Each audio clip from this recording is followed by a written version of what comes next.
walked into a spider web. I'm out here checking on some seedlings. I think I have some strawberries ready. I want to check on some aphids and maybe even get my tomatoes in the ground. So I just want to get a few things done, and I was going to take y'all along. So the first thing that I want to show you are that some of the seedlings have come up. The yellow squash, the zucchini, and the red bean, the purple bean. The watermelon's not up yet, and neither are the pickles, but I do think that I'm going to go ahead and get the squash in the ground. But the Poinsett 76 cucumber is up, so I'm going to put that in the ground as well. And then what's super exciting is I have some strawberries ready. Okay, so I'm about to put my tomatoes in the ground, and what I do is what Jessica off of Roots Refuge does, which is puts an egg underneath the root of the tomato, and I plant it deep. But other than that, it's like planting every other plant, so let me go ahead and get that done.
Okay, so it's a little bit later in the day. It is a little bit less humid.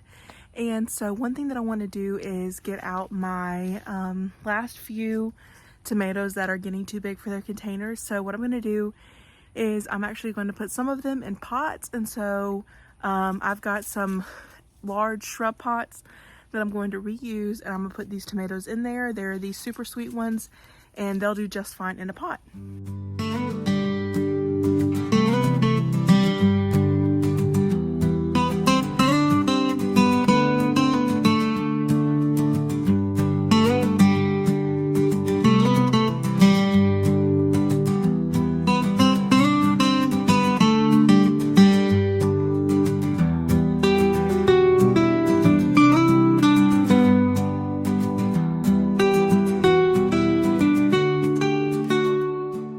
So other than 2 beefsteak tomatoes and the few starts that I did not want to put out yet, all of the tomatoes are in a spot that I kept. Of course, I gave some away. So let's take a look at where everything is at. So the last thing that I just did is that these are super sweet 100s, and these will be like a cherry tomato. And then this is paste tomatoes. So this one is a San Marzano. This is an Amish paste, and then this one is a Jersey Devil. This one is also a Jersey Devil.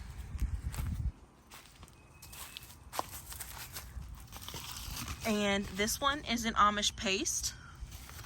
And this one is an Amish paste. And then right here is the super sweet one. And then these are my like slicing more larger tomatoes. So I have a Paul Robeson here.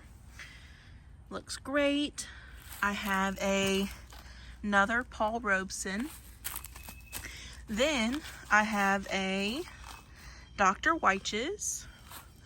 Now I did have a fatality, and I went to plant my vintage wine and I snapped it in half, and you can see it's already dead. So this one looks half dead, but it's just because it had a really small root ball. But this is a bread and salt, and I do think that will be okay. This one is the vintage wine, I believe. And then this one right here, which is really small, is the mortgage lifter. And then I planted 2 of the beefsteak tomatoes. And the last thing for me to do is to go ahead and get labels made for my tomatoes and for my peppers. And I'm gonna sit down and do that tonight. And then all of these baskets, starter things will be put in the trash or reused, and I'll have labels for everything.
Okay, so thank you all so much for watching. I hope you enjoyed.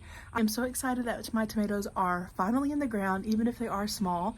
And hopefully by sometime in June, I will have tomatoes. So thanks for watching, and I'll see you in the next one. Bye.